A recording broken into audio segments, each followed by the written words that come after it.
Bayangkan dalam sehari saja satu orang Finlandia rata-rata mengkonsumsi 10 cangkir kopi. Itu artinya satu orang bisa mengkonsumsi setara 12 kg kopi per tahunnya.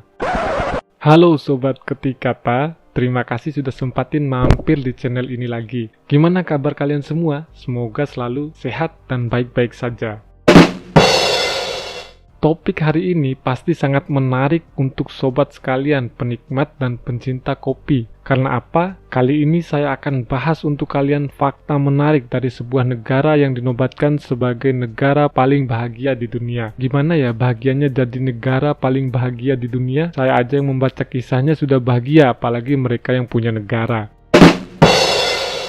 Ya, kali ini kita akan membahas negara Finlandia, negara peringkat paling tinggi untuk kategori negara paling bahagia di dunia. Tapi sekarang saya tidak akan membahas Finlandia sebagai negara paling bahagia di dunia. Saya lebih tertarik mengerucutkan pembahasan pada budaya warganya yang menggilai kopi. Sampai-sampai negara ini menjadi negara dengan konsumsi kopi tertinggi di dunia. Gimana ceritanya kok bisa mereka begitu kesetanan dalam mengkonsumsi kopi? Langsung saja kita kupas tuntas di video ini. Tonton sampai habis ya.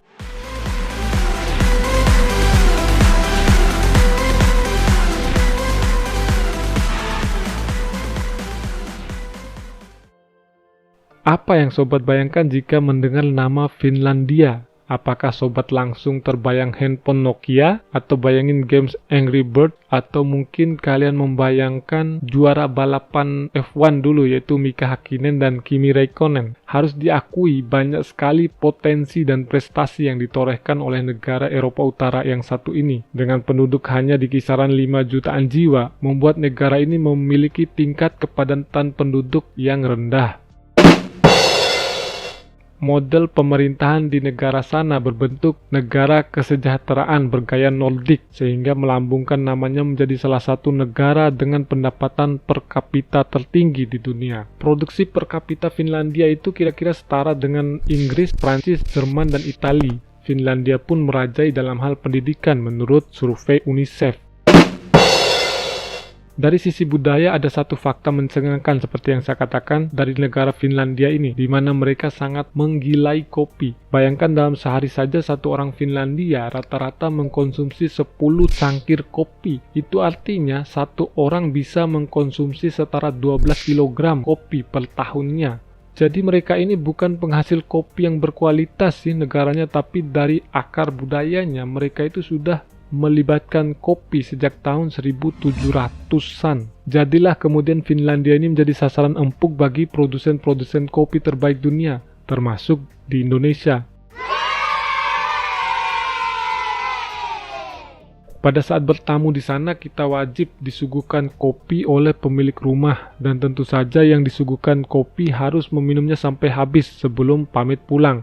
Itu adalah norma dan juga keramah tamahan mereka dalam secangkir kopi. Begitu pentingnya kopi di Finlandia, maka akan dianggap sebuah penghinaan jika kita berkunjung ke rumah seseorang namun tidak disajikan secangkir kopi yang nikmat.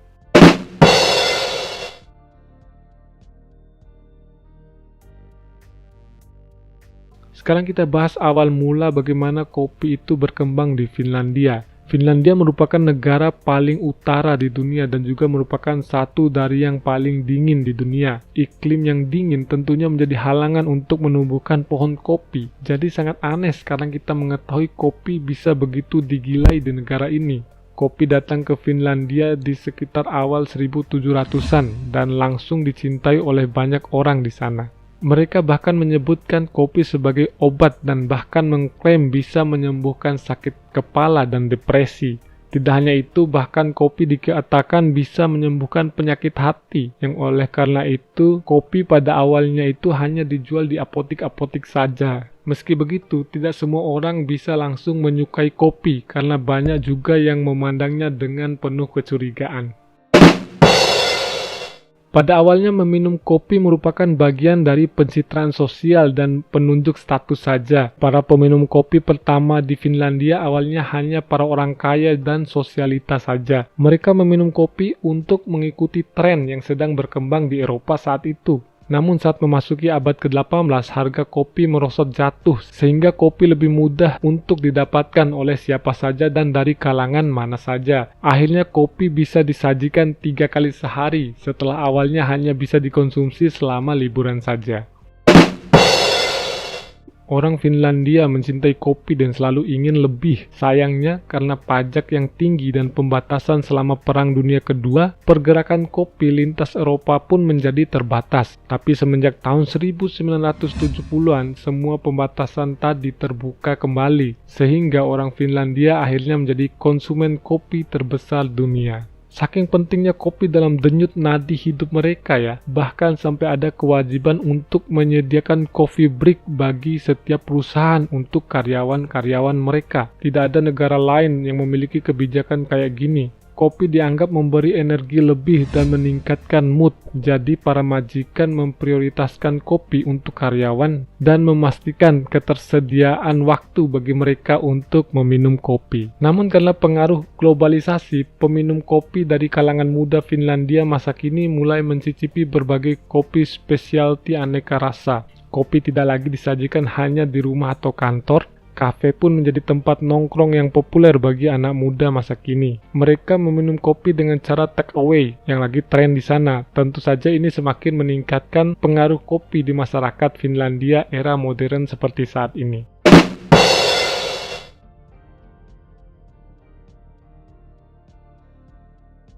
Jika kalian, termasuk saya nih, kalau punya kesempatan berkunjung ke Finlandia, di sana kita bisa jumpai banyak sekali kedai kopi, bahkan di kota paling kecil sekalipun. Banyak pilihan varian yang ditawarkan, beserta dengan kue-kue buatan lokal setempat. Suasana ngopi dibuat nyaman tidak hanya di kafe, tapi di pinggir jalan hingga ke rumah-rumah. Jika Eropa bagian tengah dan selatan kopi di roasting hingga pekat, maka di Finlandia sebaliknya. Kopi Finlandia sengaja di roasting ringan, sangat ringan malahan, sehingga bisa dikatakan yang paling ringan di dunia. Hal ini disebabkan karena kualitas air yang mereka miliki sangat bagus, sehingga bisa menambah cita rasa kopinya. Tapi bukan berarti di sana nggak ada kopi yang di roasting dengan pekat dan medium ya. Tradisi penyajian kopi di Finlandia ada 2 cara. Yang pertama, penyajian dalam bentuk makanan. Jadi, kopi dan keju dicampur lalu ditambahkan susu kambing atau susu sapi yang direbus hingga mengeras, kemudian dipanggang dalam oven.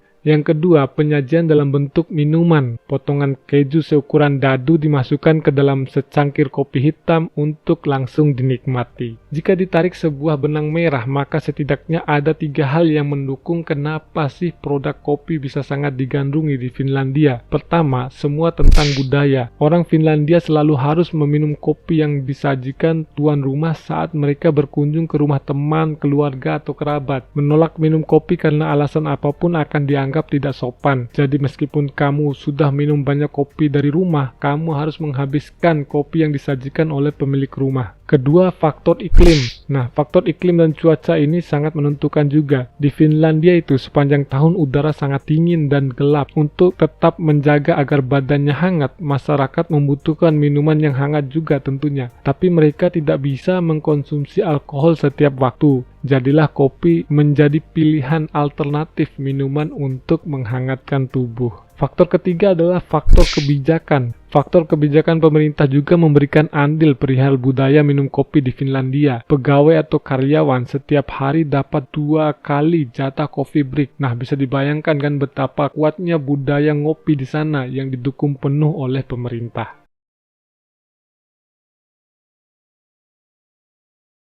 Pada tanggal 15 Februari kemarin, KBRI Helsinki, Finlandia menggelar uji rasa berbagai jenis kopi specialty Indonesia single origin. Penilaiannya dari kelompok Mokamestarit yang merupakan kelompok spesialis roasting kopi tertua dan terbesar di Finlandia. Kopi yang dilakukan uji rasa adalah 4 kopi asal Indonesia, yaitu Arabica Gayo, Arabica Umang Super, Ava Black Honey Pranger, dan Arabica Solok Wet Hull Sumatera. Ternyata hasil dari uji rasa tersebut menunjukkan Arabica Gayo menjadi kopi yang paling disukai karena memiliki rasa yang fruity, memiliki tingkat keasaman tinggi, dan nyaman di mulut.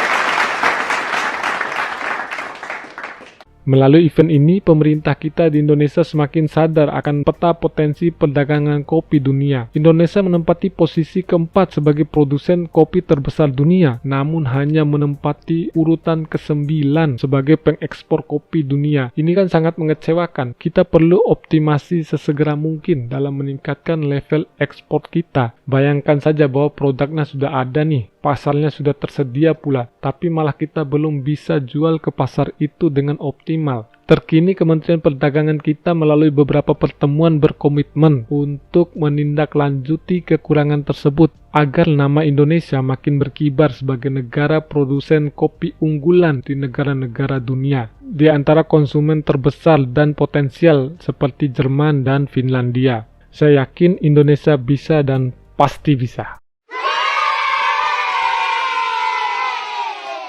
Nah, itu dia akhir dari video kali ini. Semoga ada nilai yang bisa dipetik walaupun sedikit.